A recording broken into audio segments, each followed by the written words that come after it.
फरमाया कि दो सिफ़तें उसमें रसूल करीम सल्लल्लाहु ताला अलैहि वसल्लम की हूँ, वो शफ़ीक हो और वो रफ़ीक हो। शफ़ीक शफ़क़त करने वाला, आका करीम रऊफ़ुर रहीम सल्लल्लाहु ताला अलैहि वसल्लम के जैसा शफ़ीक कौन हो सकता है कि जिनकी शफ़क़त पर अल्लाह तबारक व तआला के मुक़द्दस कुरान की मुक़द्दस आयात गवाह हैं। फरमाया लक़द जाअकुम रसूलुम मिन अनफुसिकुम अज़ीज़ुन अलैहि मा अनित्तुम हरीसुन अलैकुम बिल मुअमिनीना रऊफ़ुर रहीम। फरमाया बेशक तुम्हारे पास तशरीफ़ लाए तुम में से वो रसूल जिन पर तुम्हारा मुशक्क़त में पड़ना गिरां है, मुश्किल तुम पे आती है, तकलीफ़ तुम पे आती है, दुख तुम पे आता है और दिल मेरे महबूब का रंजीदा हो जाता है, दिल मेरे महबूब सल्लल्लाहु ताला अलैहि वसल्लम का परेशान हो जाता है।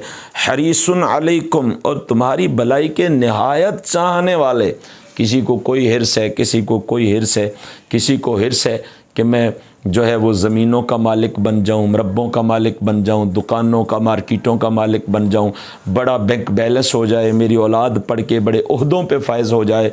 किसी को हिर्स है कि मैं किसी दुनिया में बड़े ओहदे पे फ़ायज़ हो जाऊं। फरमाया हरीसुन अलैकुम, मेरे महबूब सल्लल्लाहु ताला अलैहि वसल्लम को एक ही हिर्स है कि मेरे उम्मतियों का भला हो जाए, मेरे उम्मतियों की खैर हो जाए, मेरे उम्मतियों की बेहतरी हो।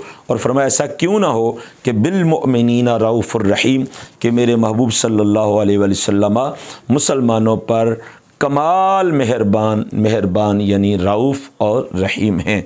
नबी करीम सल्लल्लाहु ताला अलैहि वसल्लम की शफ़क़त के अगर हम जलवे बयान करना शुरू कर दें तो एक अंबार है अहादीस मुबारका का। मिसाल के तौर पे नबी रहमत सल्लल्लाहु ताला अलैहि वसल्लम की बारगाह में हज़रत मुआज़ बिन जबल रज़ियल्लाहु ताला अन्हु हाज़िर होते हैं। आके अर्ज़ करते हैं, ये साहसिता में हदीस मौजूद है, आके अर्ज़ करते हैं या रसूल अल्लाह सल्लल्लाहु अलैहि वसल्लम, आपका फ़लाँ सहाबी रात को पहली सफ़ में मेरे पीछे नमाज़ पढ़ रहा था कि उसने नमाज को तोड़ा और घर चला गया। उससे पूछा जाए, मेरे आका अलैहिस्सलातु व तस्लीम के पैगाम भेजने पे वो सहाबी बारगाह रसूल करीम सल्लल्लाहु ताला अलैहि वसल्लम में हाज़िर हुए। इस्तिफ़सार फरमाया कि रात को तुम नमाज में थे? अर्ज़ की जी आका था। फरमाया कि तुम चले गए थे? जी अर्ज़ की आका मैं चला गया था। इरशाद फरमाया क्यों? अर्ज़ की या रसूल अल्लाह अलैहिस्सलातु वस्सलाम, दिन भर मैंने ऊँटों को चराया हुआ था और उनके लिए चारा काटा हुआ था, बदन थकन से चूर था। जब मैं आके नमाज में शामिल हुआ हूँ तो इन्होंने सूरह बकरा की तिलावत का आगाज़ किया, चंद एक रुकू इन्होंने पढ़ लिए। मैंने सोचा कि ये अब मुकम्मल सूरह बकरा तिलावत फरमाएंगे, मेरे बदन में सकत नहीं थी, हिम्मत नहीं थी। या रसूल अल्लाह सल्लल्लाहु अलैहि वसल्लम, मेरा खुदा गवाह है कि मैंने थकन की वजह से वहाँ से नमाज को छोड़ा और घर जाके मैंने नमाज इशा अदा की और फिर जाके सोया हूँ। इतनी बात सुनना थी। अक्ल तो कहती है कि मेरे आका अलैहिस्सलातु वस्सलाम उस दिन उसको समझाते और इरशाद फरमाते कि आज तो तुमने नमाज़ पढ़ लेना थी और फिर मुझे बताता और मैं फिर हज़रत मुआज़ बिन जबल की इस्लाह फरमा देता, तो आज तो तुम पढ़ लेते, मगर नहीं, ऐसा नहीं हुआ। सहाबा फरमाते हैं नबी करीम सल्लल्लाहु ताला अलैहि वसल्लम के चेहरा अक़दसो अतहरो अनवर पर जलाल के आसार नुमायाँ हुए, आँखों में सुर्खी दौड़ गई और मेरे आका अलैहिस्सलाम ने अपना रुख़ वद्दुहा हज़रत मुआज़ बिन जबल रज़ियल्लाहु ताला अन्हु की तरफ फरमाया और 3 मरतबा जलाल में इरशाद फरमाया कि मुआज़, तुम मेरे मदीने में फ़ितना पैदा करना चाहते हो, तुम मेरे मदीने में फ़ितना पैदा करना चाहते हो, तुम मेरे मदीने में फ़ितना पैदा करना चाहते हो। हज़रत मुआज़ बिन जबल रज़ियल्लाहु ताला अन्हु के बदन पे कपकपी तारी हो गई कि मैं कौन सा जुर्म कर बैठा हूँ। हाथ बांध के अर्ज़ की या रसूल अल्लाह क्या हुआ? फरमाया तुम्हें किसने कहा कि इतनी लंबी सूरत जो है वो नमाज में तिलावत करो?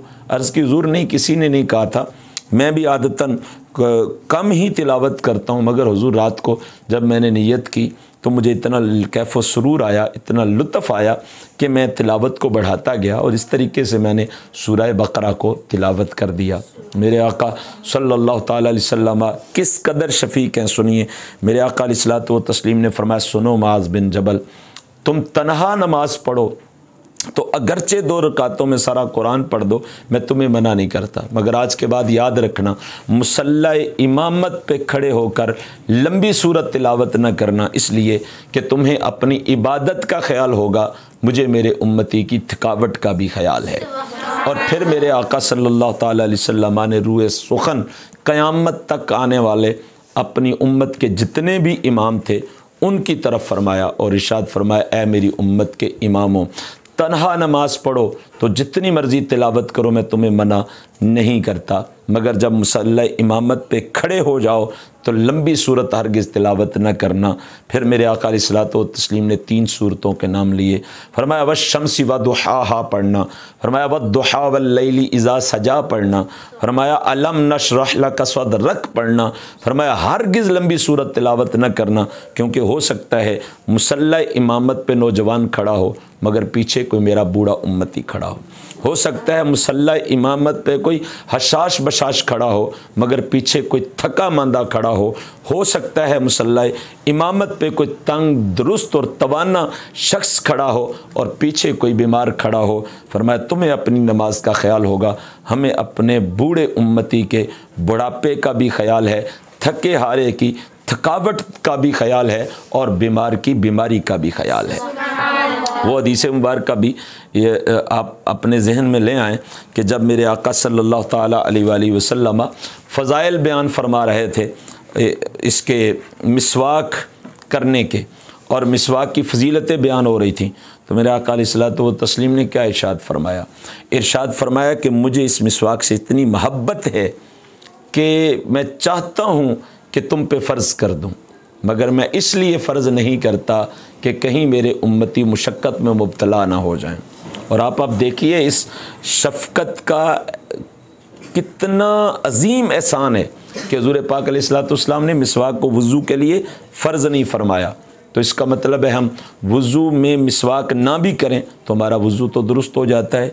मिसवाक छोड़ने की वजह से वज़ू ना मुकम्मल नहीं होता और मिसवाक के तरक की वजह से गुनाह नहीं मिलता, मगर जब हम मिसवाक कर लेते हैं तो ये हुजूर की शफ़क़त है कि अल्लाह तबारक व ताला उस वज़ू से हम एक नमाज़ पढ़ें तो अल्लाह ताला हमें 70 नमाज़ों का सवाब अता फ़रमा देता है।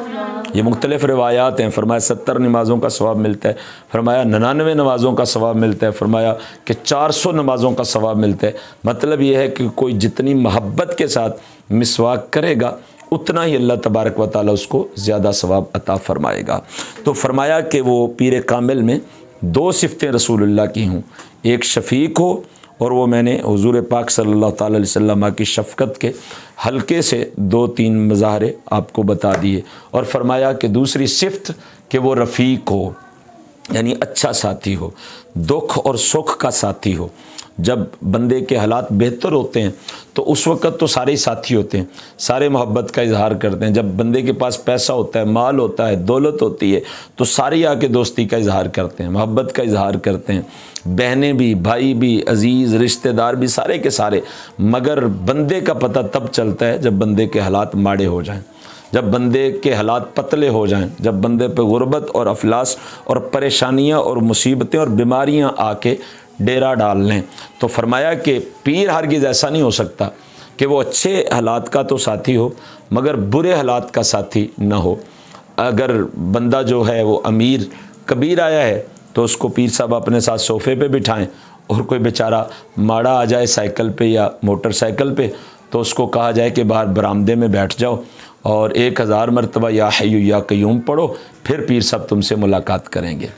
तो ऐसा बंदा हरगिज़ पीर कहलाने के काबिल नहीं है। मेरे आका अलैहिस्सलातु व तस्लीम को देखिए, आप सब जानते हैं इस बात को।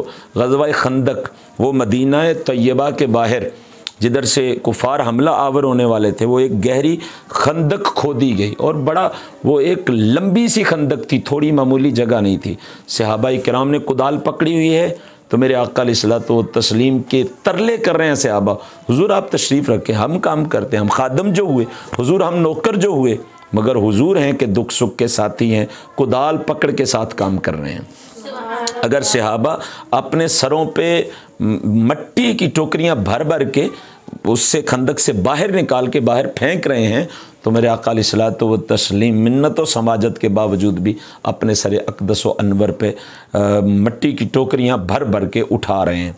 और वो मंज़र भी ज़हन में रखें कि जब एक सहाबी बारगाह रसूल करीम सल्लल्लाहु ताला अलैहि वसल्लम में हाज़िर होते हैं और आके अर्ज़ करते हैं, हुज़ूर अब भूख की शिद्दत की वजह से काम नहीं होता, कमीज़ हटाते हैं और अपने पेट के ऊपर एक बंधा हुआ पत्थर दिखाते हैं।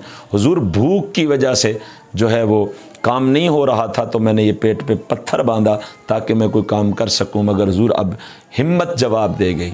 तो मेरे आका सल्लल्लाहु ताला अलैहि वसल्लम ने अपने शिकम अतहर से कपड़ा जो हटाया तो हुजूर सल्लल्लाहु अलैहि वसल्लम के शिकम अतहरो अक़दसो अनवर पर 2 पत्थर बंधे हुए थे। यानी दुख सुख के साथी हैं।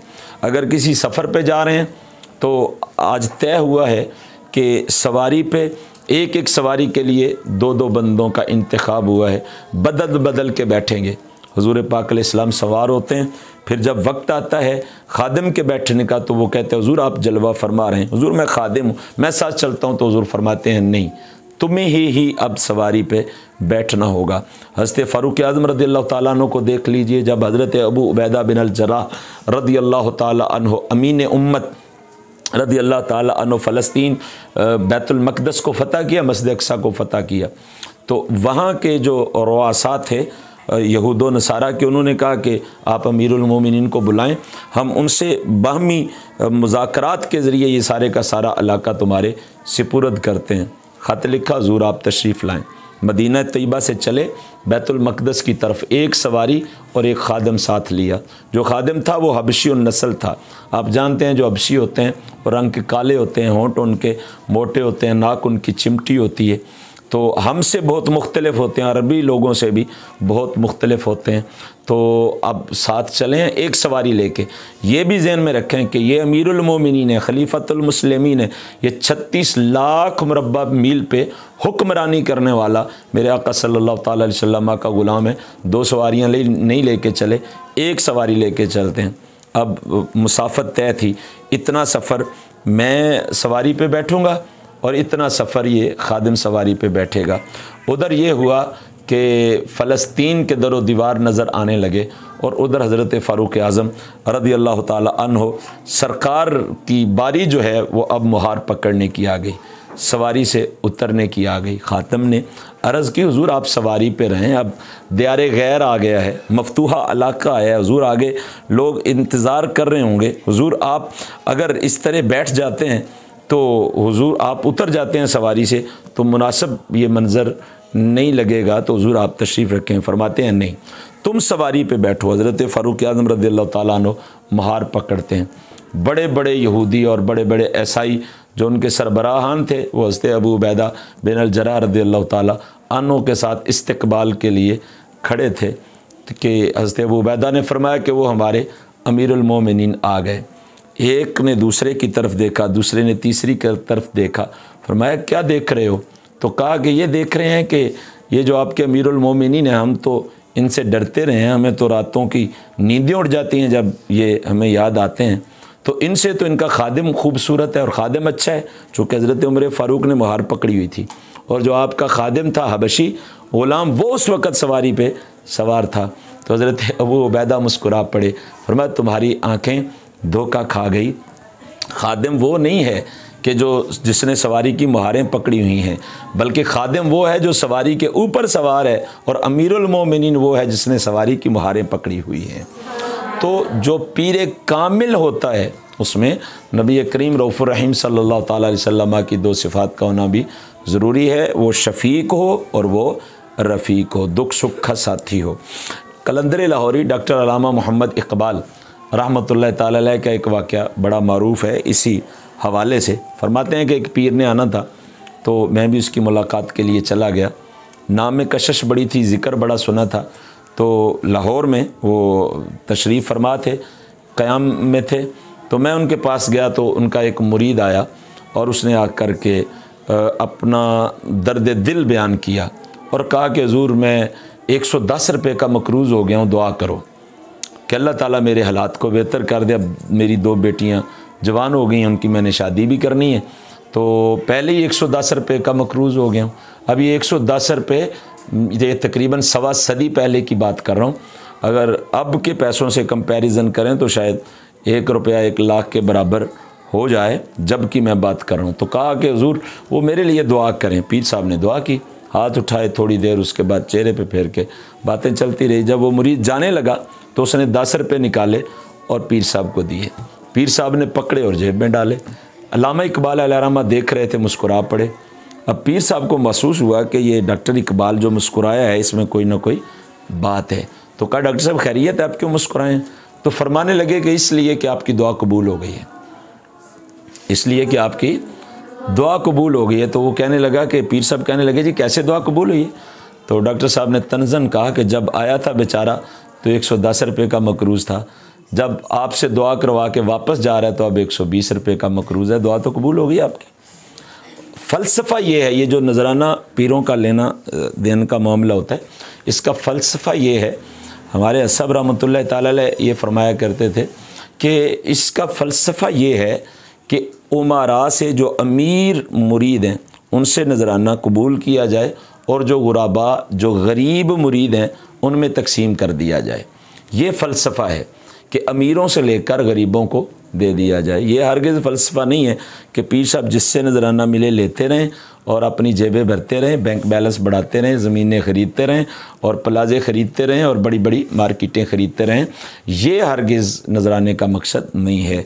तो फरमाया कि पीर कामिल में दो सिफ़तें रसूलुल्लाह सल्लल्लाहु अलैहि वसल्लम की हों, वो शफ़ीक हो और वो रफ़ीक हो, वो शफ़क़त करने वाला भी हो और वो दुख और सुख का साथी भी हो।